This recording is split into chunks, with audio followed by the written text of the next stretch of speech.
What sort of texture are we expecting inside? Tea cake texture. All right, and that is... Very nice. Welcome to WatchMojo UK, and today we're going to be counting down our picks for the top 10 funniest Great British Bake Off moments. I think a bull will probably go through that, if I'm honest. Nadiya.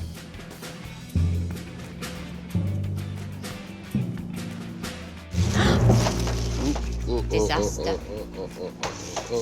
Before we begin, we publish new content every day, so be sure to subscribe to our channel and ring the bell to get notified about our latest videos. For this list, we'll be looking at the moments from this popular baking show that will always be remembered for making us chuckle. What is your funniest bake-off memory? Let us know in the comments. Number 10, Guess Who? Cake Edition. After watching the first showstopper round of Season 11, we believe there may be some people who no longer believe that imitation is the sincerest form of flattery. That's about as far away from David Bowie as you could get. I'd agree with you, actually. Tasked with creating a bust of a celebrity they admire, the bakers surprised us all with an array of hilarious results. Sorry. You're not supposed to laugh. From a Freddie Mercury that many likened to the Pringles Man and a nightmarish David Bowie, to David Attenborough taking a tumble, many conceded that the disastrous results seemed fitting for the unprecedented theme of 2020. He's reclining... He's having a nap. Most of the results were laughable, but who doesn't need a good chuckle these days?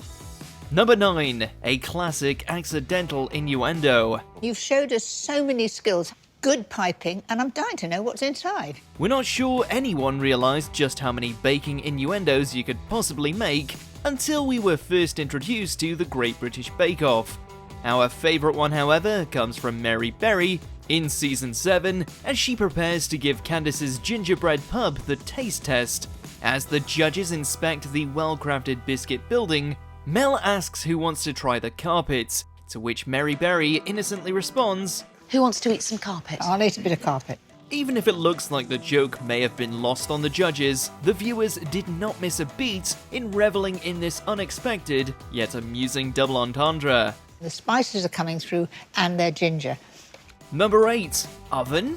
I'm really not happy with my icing. You might assume that to qualify for Bake Off, you would at least know that icing does not belong in the oven. Unfortunately, Matt Riley hadn't quite got the memo, and no one seemed more surprised than his fellow contestant, Nadiya.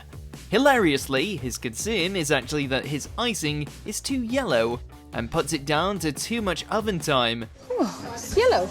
Yeah, I probably left it in the oven too long. Oh, oven. Yeah. We're supposed to put it in the I don't know. Nadiya's reaction is priceless as she repeats oven before leaving a long pause for the information to sink in. Despite being the previous week's star baker, his tennis-themed technical was a royal mess-up and he was ultimately eliminated. I think a bull will probably go through that, if I'm honest. Number 7, Matt Lucas makes a memorable introduction. Oh, no. Well, maybe I... Oh, yes, well, that works, actually. I can read that. You could almost hear the nation groan when we discovered that the return of Bake Off was slightly pushed back for the PM's latest address. However, it was worth the wait, as we were treated with an introduction that we will never forget. If you must bake in a tent, but please don't bake in a tent. Imitating the countless confusing press briefings with consistently contradictory information, Matt Lucas's Boris Johnson, joined by Prue and Paul, was simply hilarious. Prue Whitty. scone. Right. Professor Paul Hollywood. Scone. Right, well, I hope that clears things up. Unfortunately, the Stay Alert Bake Cake Save Loaf sketch was not appreciated by everyone, with Ofcom receiving hundreds of complaints. However, for the rest of us, this was just what we needed to lighten the mood. Number 6, Sue's Edible Makeover. While sometimes the presenters can offer a lot of comfort, other times they're just a distraction. Do you know how much I want to pop this on my face here? I am. I'm not going to. I am. Not going to. During Patisserie Week, Sue began an outer monologue over whether or not she wants to put the thinly rolled baklava dough on her face like some kind of face mask.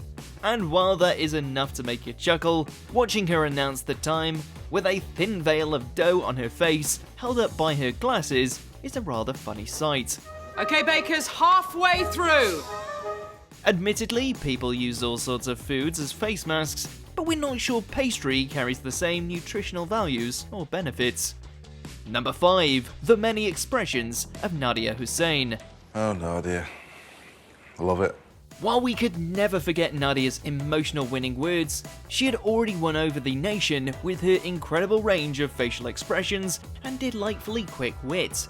She promptly proved that she was the queen of sass, always coming up with the perfect thing to say to make us laugh.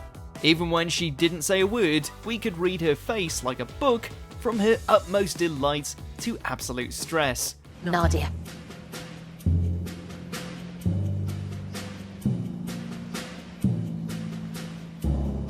It wasn't just baked goods she dished up every week, so it's no wonder she became one of the show's most memorable and best loved contestants. Nadiya.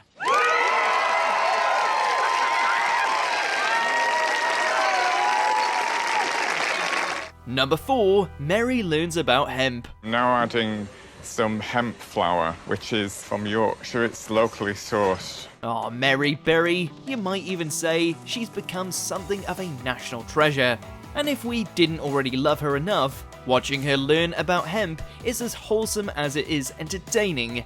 When Howard uses the ingredients in one of his bakes, Mary asks if it's a type of grass. Cue the giggling. It is. How do we describe hemp to you, Mary? Let's just say this is the legal side of hemp. Fortunately, Sue is on hand to explain, or at least give Mary some hints about this ingredient. The leaf is, as The Sue leaf said. is naughty cigarettes, Mary. Since Mary seems unfazed by Sue's explanation and continues to show intrigue, we couldn't wait to see her reaction when she would tuck in to the hemp loaf later on.